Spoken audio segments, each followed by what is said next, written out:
ओहो, आ गया हमारी मुरादों को पूरा करने वाला हसीन जंगल आ गया। राजपुताना पर मुगलिया फतेह का परचम फहराने की राह में आखिरी पड़ाव आ गया। आ जाओ सिपाहियों, आ जाओ, यहाँ डरने की कोई जरूरत नहीं है। इस जंगल से दोस्ती कर चुके हैं हम। आ जाओ, चलो।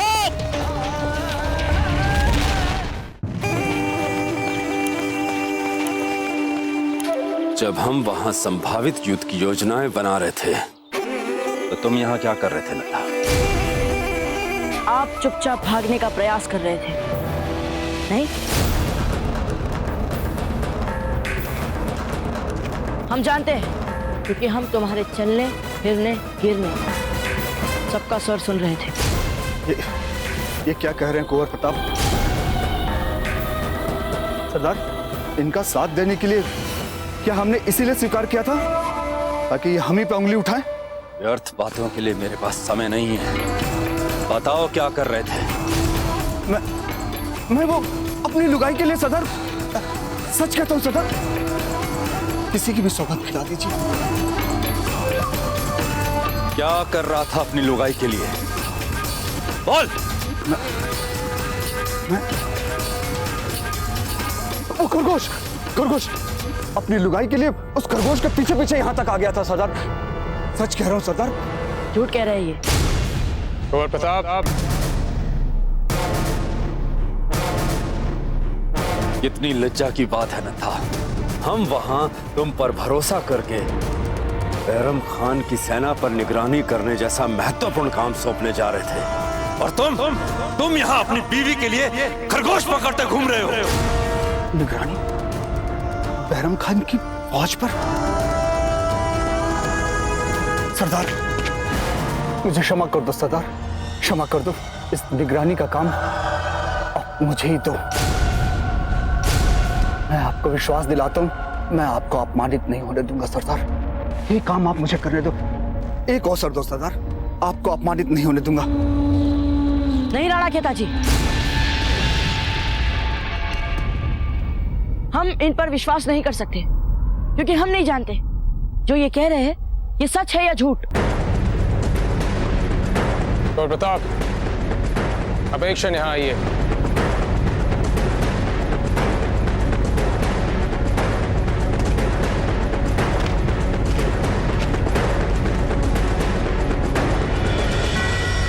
अब अपने वय के अनुरूप कई बार बाल प्रवृत्ति वाले कार्य कर जाते हैं। ऐसे मैत्री संबंध नहीं निभाए जाते कुंवर प्रताप। आपने उनके सबसे विश्वस्त व्यक्ति पर बिना किसी ठोस साक्ष्य के आरोप लगाया, उंगली उठाई। दोबारा आप ऐसा नहीं करेंगे। जो आज्ञा गुरुवर।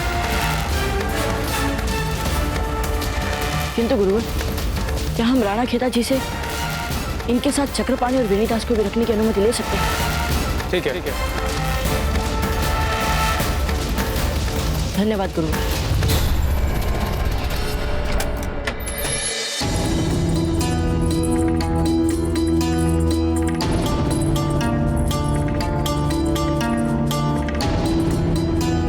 एक ही रात की बात है कुकुया जी, काम चला लेगी ना? हमारा कक्ष कहाँ है? हम थक चुके हैं। हमारा कक्ष? कहीं की महारानी हो क्या? इसी कक्ष में तुम तीनों को रहना है, समझे? क्या यहाँ पर एक ही शैया है? तो इस स्थान का मालिक कौन है? जाके उन्हें बुलाइए, हम सीधे उनसे बात करेंगे। उन्हें भी तो पता चलना चाहिए कि उनके सेवक सेविकाएं कितने असभ्य हैं। धीरबाई जी, थोड़ा संयम रखिए। एक बात अच्छी तरह से जान, इस स्थान की मालकिन हम ही हैं। रही सभ्यता और असभ्यता, तो हमारे पास तुम्हारे लिए कोई स्थान नहीं। अपना सामान उठाओ और निकल जाओ।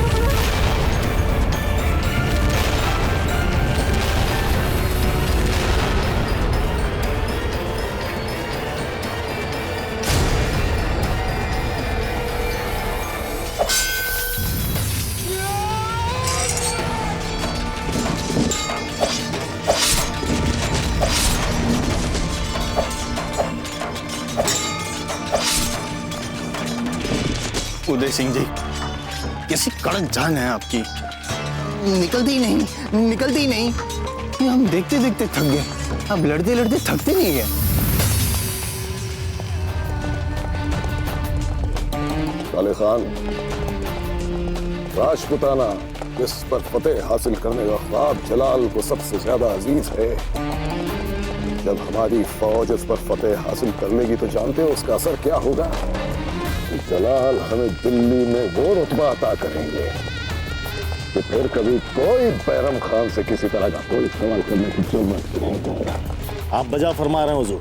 सिपाहियों रफ्तार बढ़ाओ अपनी, रात होने से पहले पहले पार करना है हमें ये जंगल। चलो।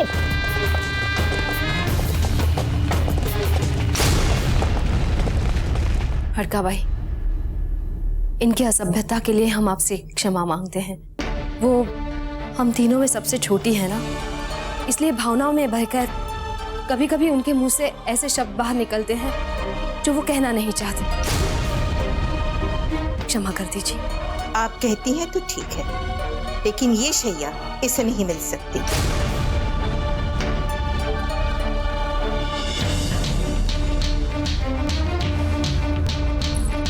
समझने की बात तो यह है कि हम इस बच्चे की माँ हैं।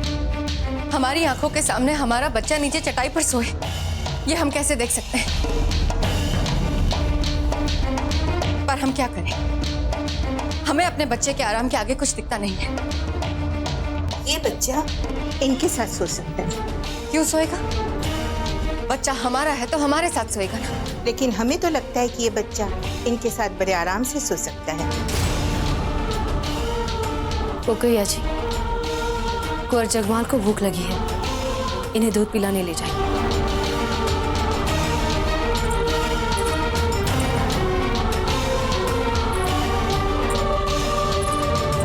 मीना, मूर्ख मत बनिए।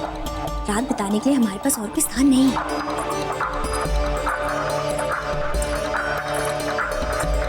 वीरबाई जी, अब यहाँ शांति बनाए रखने में हम आपकी सहायता चाहते हैं। आशा करते हैं आप सहयोग करेंगे।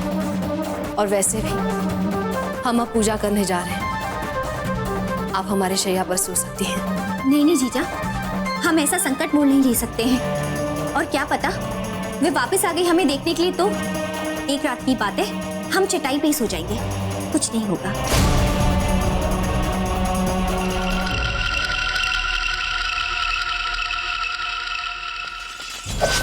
राणा जी,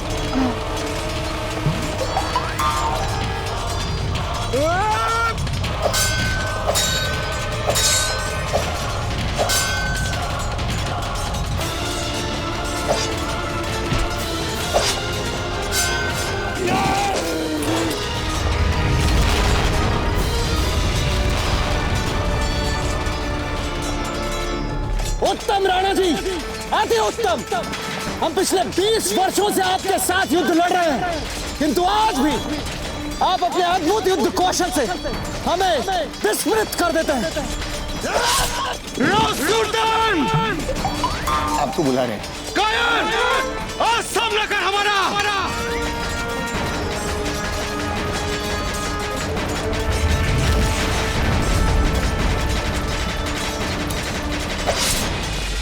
अरे आप दोनों खड़े खड़े देख क्या रहे हैं? चलिए किसी सुरक्षित स्थान पर हमें ले जाइए, शीघ्र कीजिए। चलिए चलिए। हुकुम। हाँ, क्या हम युद्ध में छोड़कर भाग रहे हैं? आपको आपत्ति है? इतनी इच्छा है वीरता दिखाने की तो विरोधी सेना में जाके जुड़ जाइए। राजा से प्रश्न पूछ रहे हैं, क्या कर्तव्य है? क्या आदेश दिया था हमने आपको कि सर्वप्रथम आप हमारी रक्षा करेंगे, हमें बचाएंगे। हमें बचाइए। हम आप दोनों को उदय सिंह जी के साथ भिड़ने का अवसर दे रहे हैं। ये बहुत ही बड़ा अवसर है। यदि लड़ते लड़ते आपके प्राण चले जाएं तो क्या समझेंगे आप? समझिएगा कि आपको वीर गति प्राप्त हुई है। वीर गति बहुत बड़ी बात होती है। आप जाके लड़िए, तब तक हमें पलायन होने का अवसर मिलेगा। जी बावड़ हो गए। जाइए जाइए, लड़िए लड़िए, जाइए जाइए। अब आइए, अब आइए।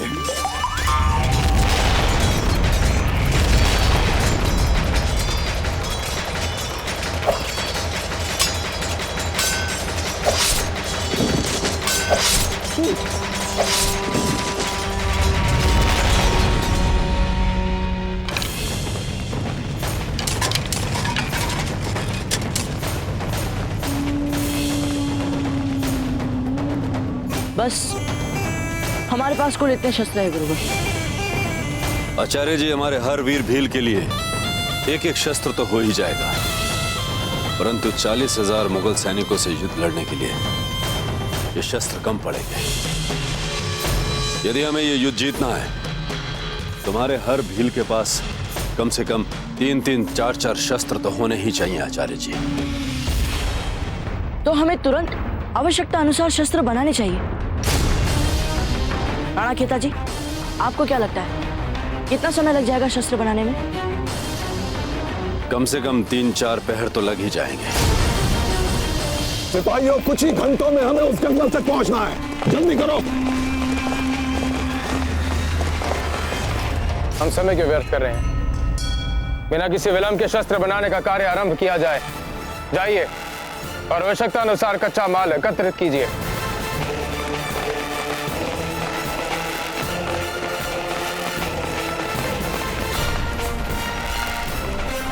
चले हमारे अशोक के पास चलिए।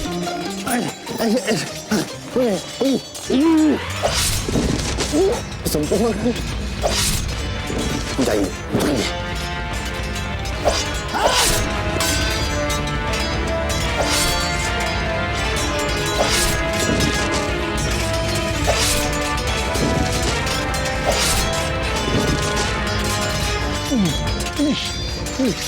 इधर आइए।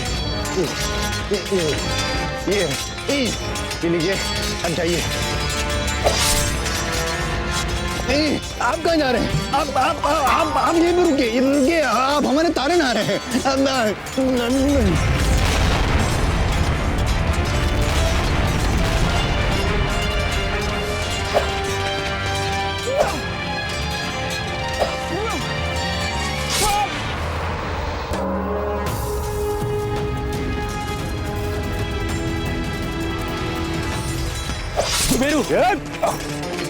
हमें फौज को फौरन पीछे हटने का हुक्म देना चाहिए, ताकि पीछे हट के दोबारा नए सिरे से जब मौका मिले तो हमला कर सके। इस वक्त तो दुश्मन हम पर भारी पड़ता जा रहा है, पीछे हटना ही मुनासिब दिख रहा है। परंतु यूसुफ जी,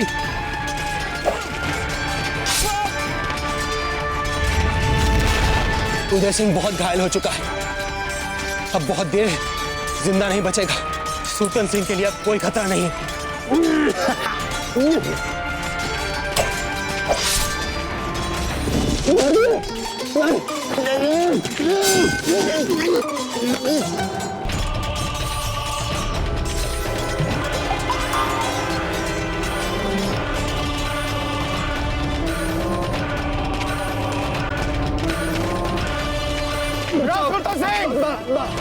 काले बालों वाला शेर आ गया।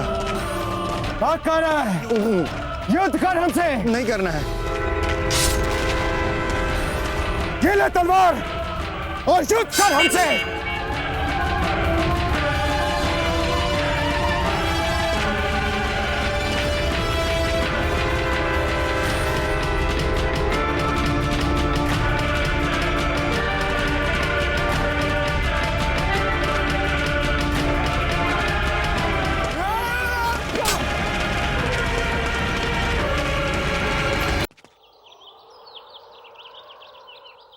आप थोड़ा सरक सकते हैं? हमें कुछ दिख नहीं रहा है आगे। आप थोड़ा हटिए ना। बहरे हो क्या? हम आपसे कुछ बोल रहे हैं, आप हटिए यहाँ से। मेरे नायक बनने की चेष्टा मत करो। प्रताप के मित्र हो तो क्या मेरे सर पे चढ़ोगे? क्या तुम लोग व्यर्थ लड़ रहे हो? यहाँ हम कितने महत्वपूर्ण कार्य के लिए आए हैं, ये तो सोचो।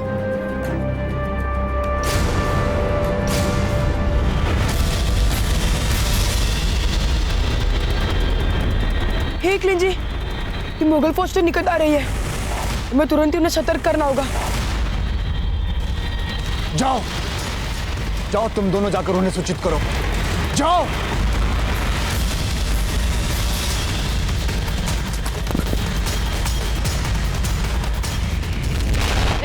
तुम भी चलो ना हमारे साथ, ये आप करने के लिए कोई काम नहीं बचा। हाँ, शीघ्र चलो। ठीक है, चलो।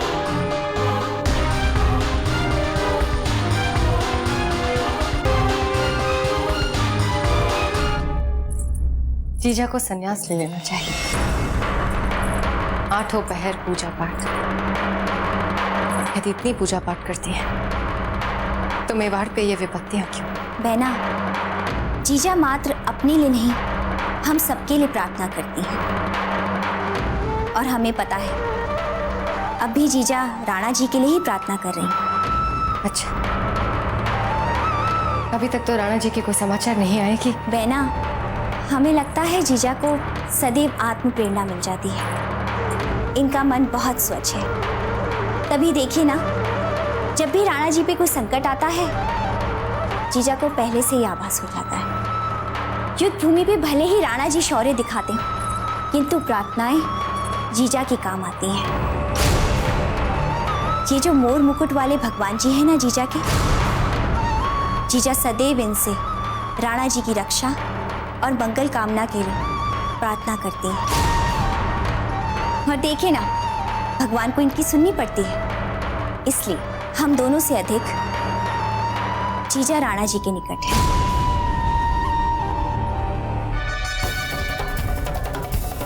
ये सारा मेवाड़ जानता है कि राणा जी के हृदय पर हम शासन करते हैं। ये हर कोई जानता है कि राणा जी की सबसे प्रिय रानी हम हैं। तो हम ना कहाँ कह रहे हैं बहना? हम तो मात्र ये कह रहे हैं कि जीजा का अंतःकरण इतना शुद्ध और पवित्र है कि उनकी मन और आत्मा राणा जी के सदैव निकट रहती है। जीजा और राणा जी एक दूसरे के लिए बने। आप चाहे माने या ना माने, कुंवर प्रताप इसका जीता जागता उदाहरण है।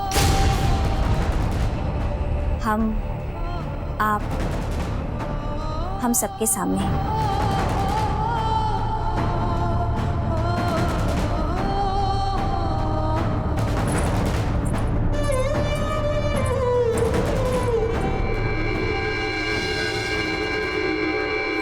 अरे सैनिक बताइए, अरे क्या लेटे हुए हो?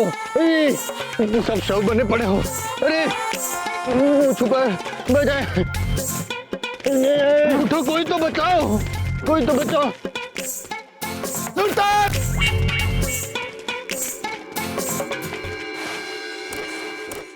भट्टी पूर्ण रूप से तपनी चाहिए। और नौकीला,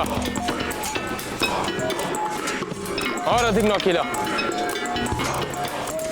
धार ऐसी हो कि शत्रु को बस छूने भर की आवश्यकता हो। इसे और घसिए आप।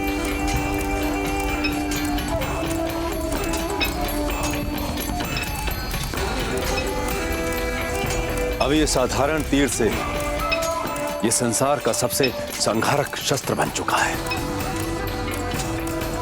मात्र इस विष में एक क्षण डुबाने से?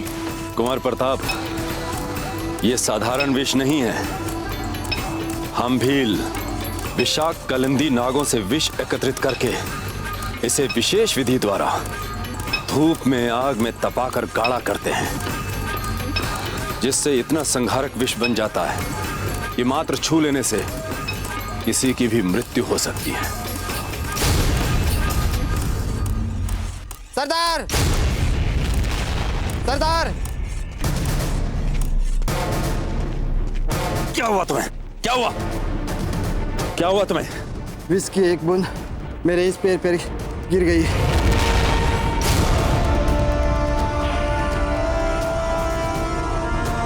लेकर आओ इसे मेरे पीछे, पकड़ो।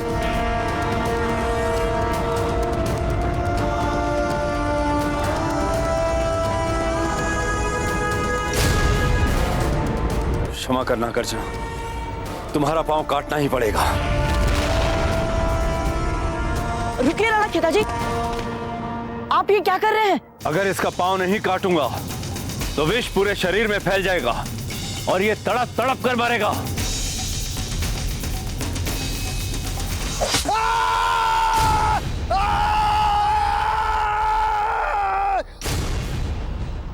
गुरुवर! गुरुवर! गुरुवर!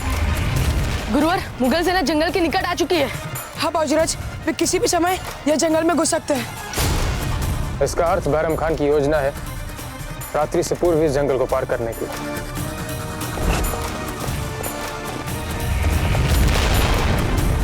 लेकिन अभी तो हम लोग युद्ध के लिए तैयार भी नहीं हैं। कोई बात नहीं, हमारे पास जितने शस्त्र है हम उन्हीं से लड़ेंगे उनसे। कुंवर प्रताप, आप अपने दल के साथ अपना मोर्चा संभालेंगे। नथा, तुम कुंवर प्रताप के साथ रहोगे। सब लोग मेरी बात ध्यान से सुनिए।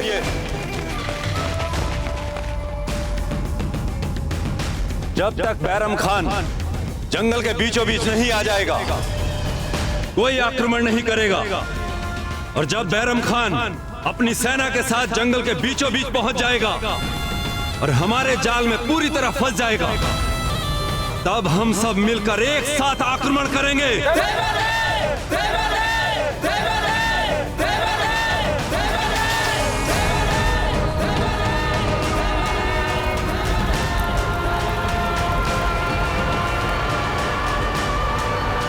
ओहो, आ गया हमारी मुरादों को पूरा करने वाला हसीन जंगल आ गया। राजपुताना पर मुगलिया फतेह का परचम फहराने की राह में आखिरी पड़ाव आ गया। आ जाओ सिपाहियों, आ जाओ, यहाँ डरने की कोई जरूरत नहीं है। इस जंगल से दोस्ती कर चुके हैं हम। आ जाओ, चलो।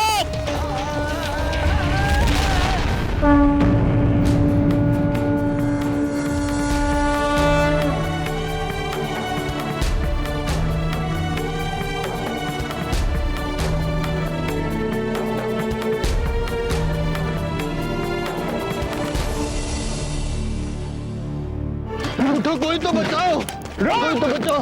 रुक जा सुल्तान, भागते कहाँ हैं? युद्ध कर हमसे। अगर मरने का इतना ही भय था तो युद्ध के लिए ललकारा क्यों हमें? हमने नहीं, बैरम खान ने दी। सुल्तान, अरे हम ही सब बन जाए, हमारी सहायता हैं। आप हमारी सहायता नहीं करेंगे तो हम शव बनकर स्वयं की सहायता करेंगे।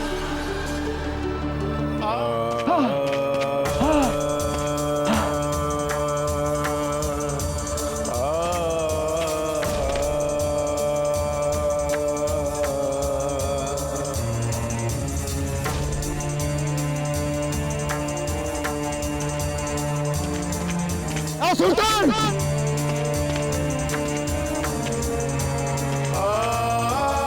सुल्तान, सुल्तान, कहाँ छुप गया? कहाँ?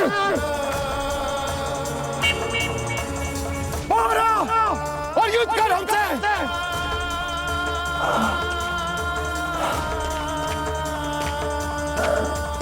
सभी लोग चौकन्ने रहो, एक भी निशाना चूकना नहीं चाहिए।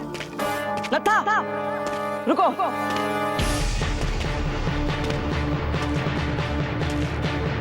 कहाँ जा रहे हैं आप? वहाँ उस गुफा में, वहाँ के सारे मार्ग पता है मुझे। कोई आवश्यकता नहीं, आपको हमारे साथ पेड़ों पर रहना है। मुझे तुम्हारे आदेशों की आवश्यकता नहीं है। आपको हमारा आदेश मानना ही पड़ेगा, क्योंकि राणा खेता जी ने हमें इस टुकड़ी का नायक बनाया है। आइए हमारे साथ। अंतिम अवसर था बैराम खान को सतर्क करने का, वो भी हाथ से गया।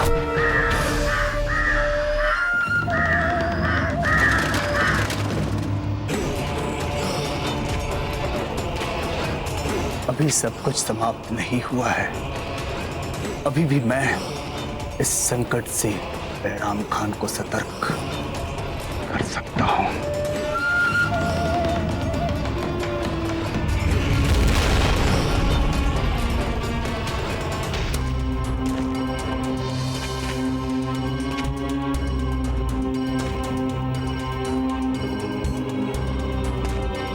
सुल्तान, सामने आओ, हमारे सामने।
ये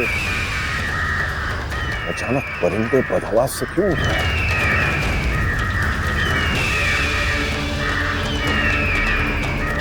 या खुदा, ये तो खतरे की निशानी है। सिपाहियों से कहो अपनी ढालें संभालो। सिपाहियों, अपनी ढालें संभालो। ये क्या? ये तो वहीं रुक गए। हमारी योजना तो इनको जंगलों के बीचों बीच लाने की थी। इन लोगों ने तो अपनी ढालें ऊपर उठा ली हैं। अवश्य है किसी ने इन्हें सतर्क कर दिया। पर किसने सतर्क किया होगा इनको? इसके लिए अब हमारे पास समय नहीं है।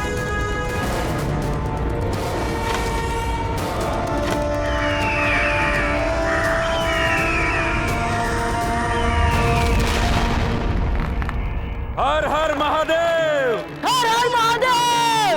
हर हर महादेव! आक्रमण!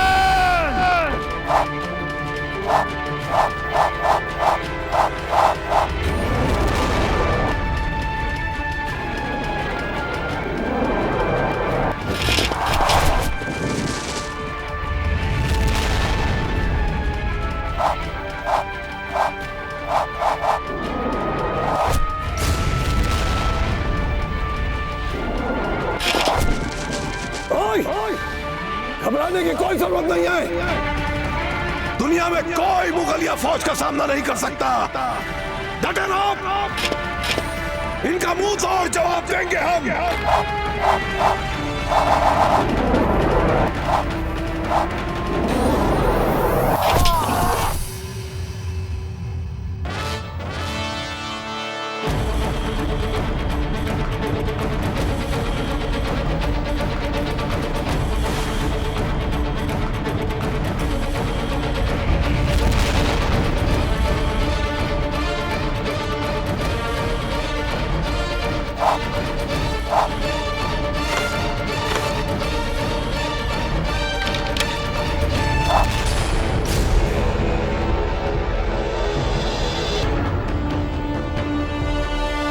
ये साधारण विष नहीं है।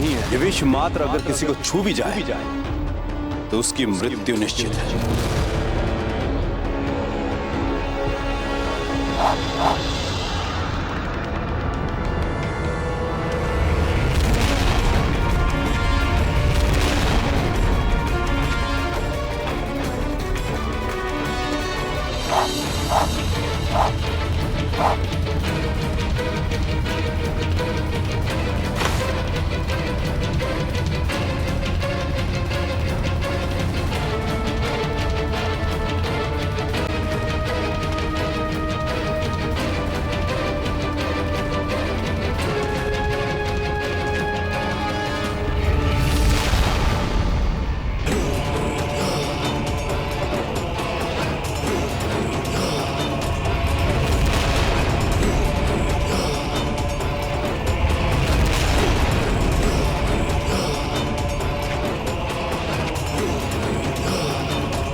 हे गिरधर गोपाल, हमारे सुहाग की रक्षा कीजिए।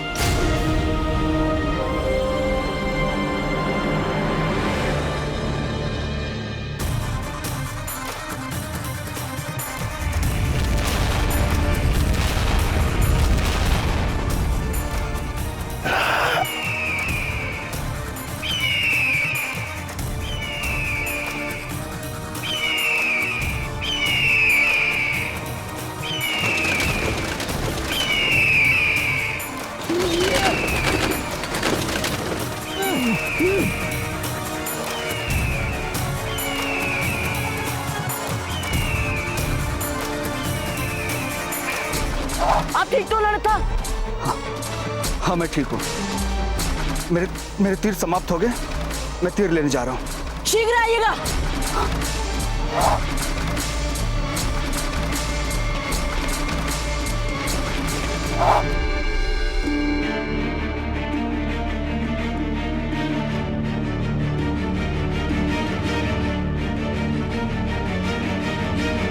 बख्शी, तुमने हमारे कार्य में हस्तक्षेप किया है, हम तुम्हें भी मृत्यु दंड देंगे। मृत्यु दंड देना था। खंजर कहाँ गया? हमारा खंजर, हमारा ख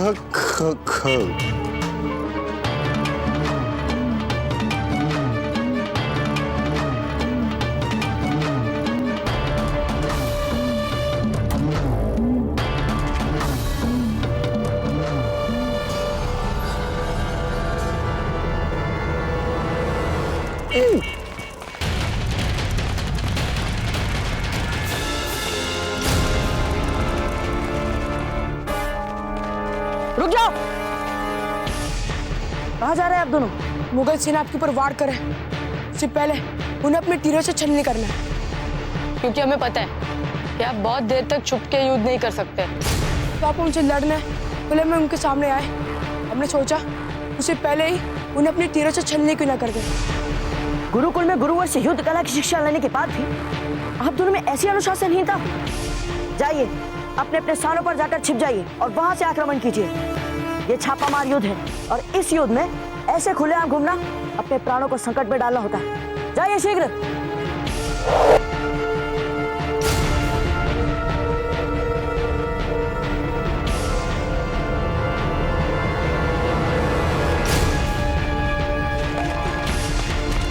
बाबूजीराज, ये क्या है?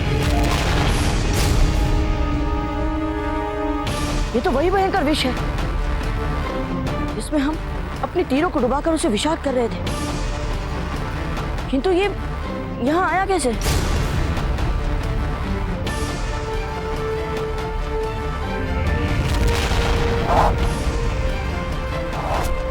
बाबूजीराज! बाबूजीराज, हम वापस मर जाते हैं।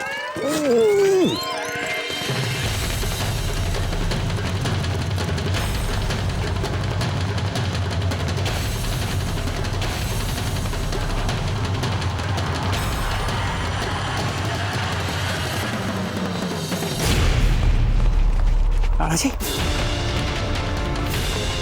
राणा जी,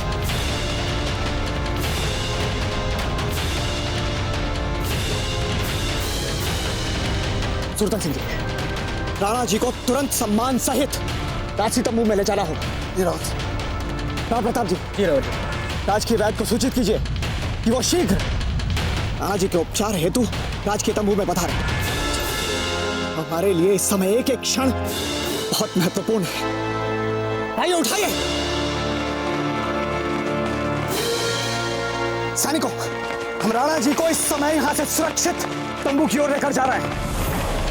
तुम सब इसी समय युद्ध स्थल का चप्पा चप्पा छान मारो और दुष्ट कायर रावसूरतन बहुत अधिक दूर भागकर नहीं गया होगा। किसी भी मूल्य पर वो दुष्ट रावसूरतन बच के जाने ना पाए। ढूंढो उसे।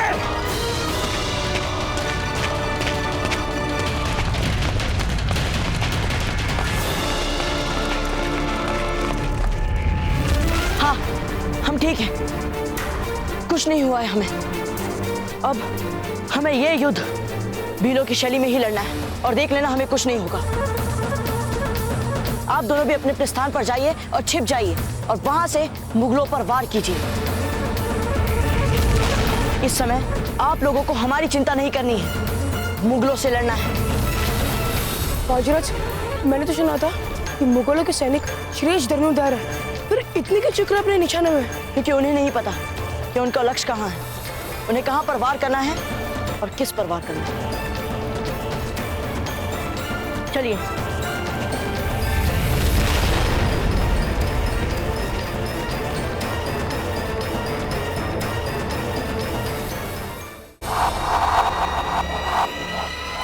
हमारे सैनिक बहुत बहादुरी से तीर चला रहे हैं हुजूर, और लगातार तीर चला रहे हैं। लेकिन सिर्फ एक दिक्कत है कि तीर चलाए भी तो किस जानिब, न जाने ये भील कहाँ जाकर छिप बैठे हैं। सिर्फ एक बार नजर आ जाए तब हम इन पर ढंग से तीर चलाते हैं। तो क्या तीर चलाते जाओ। अगर हमारे 10 तीर चलाने से एक भी तीर होता है तो समझो कि हमारी फतेह की पुख्ता जमीन तैयार हो गई है। चलाते जाओ तीर चलाते जाओ।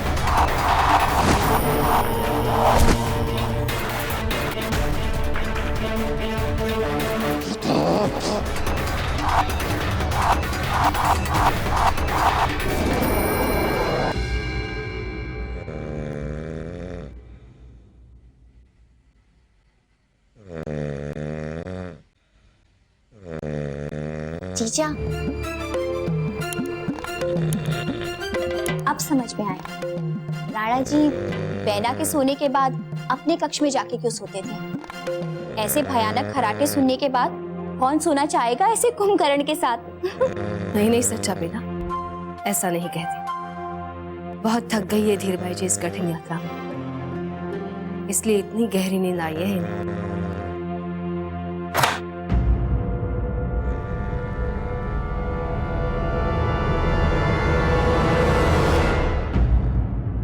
कुछ खटका सा हुआ, आपने सुना सच्चा बेना? जीजा, हमें तो इन खराटों के अतिरिक्त अभी और कुछ सुनाई नहीं दे रहा है।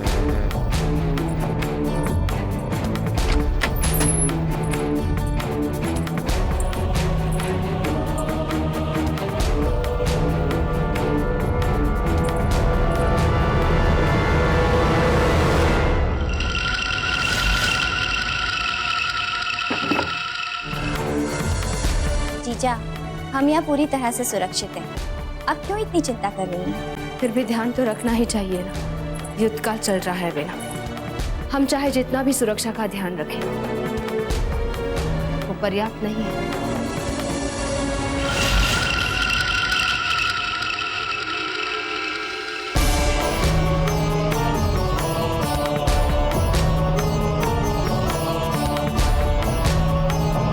बैतरा जी, अब राणा जी की स्थिति कैसी है? रावत जी, हमें इनकी रानियों को संदेश भिजवा देना चाहिए। क्या? रानियों को संदेश? कैसा संदेश बैतरा जी? यही कि ये उनकी प्रार्थनाओं का ही फल है कि आज मेवाड़ नाथ के शरीर में फिर से जीवन का संचार हुआ।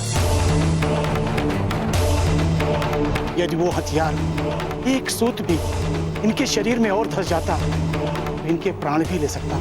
अर्थात अब तो राणा जी स्वस्थ है ना?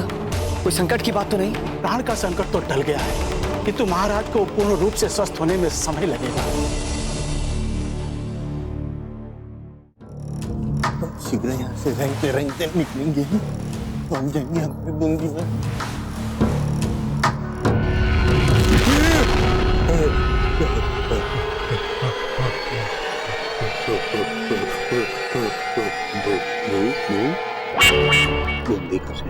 कहाँ जा रहे हैं हुकुम?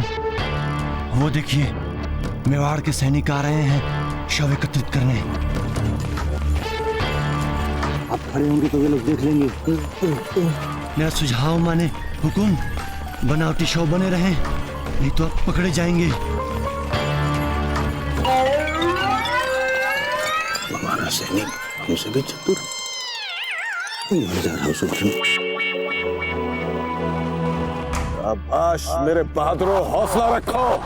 चींटियां आएंगे, मामूली सी चींटियां पर निकल आए हैं इनको, इसलिए ये भील समझते हैं कि मुगलिया फौज पर छुपकर तीर चलाने से ये हमें शिकस्त दे देंगे।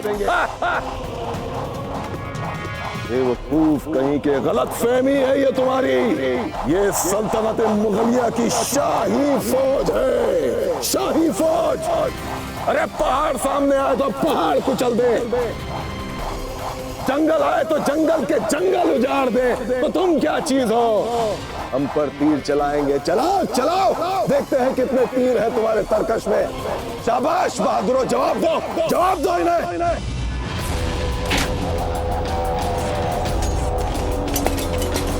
हमारे शस्त्रों की स्थिति क्या है? सरदार, अब बहुत देर तक चलाने के लिए हमारे पास तीर नहीं है, और बैराम खान के सैनिक बिना डरे धीरे धीरे हमारे जंगल की ओर बढ़ते जा रहे हैं सरदार। बहुत जल्दी हमारे तीर भी समाप्त हो जाएंगे और मुगल सेना हमारे जंगल में फैल जाएगी और हमें ढूंढ ढूंढ के मारेंगे। नहीं, जब तक हम जीवित हैं, हम ऐसा कुछ नहीं होने देंगे। कुंवर प्रताप, कटु सत्य यह है कि यदि युद्ध मात्र शौर्य और साहस से जीता जाता तो आज पूरी पृथ्वी पे केवल राजपूताना शासन होता, किंतु ऐसा नहीं है। युद्ध की वर्तमान स्थिति को न केवल अपने शारीरिक सामर्थ्य अपितु ज्ञान, तर्क और बुद्धि से भांपने की चेष्टा कीजिए।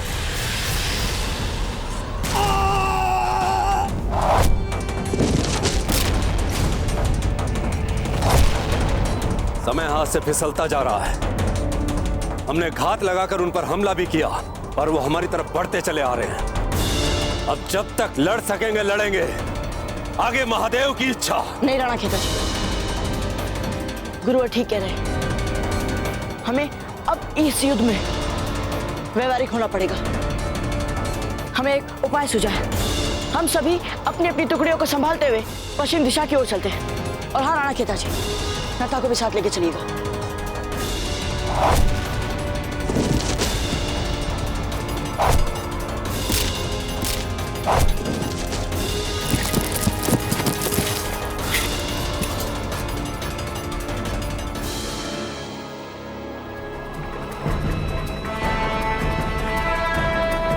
बैरम खान,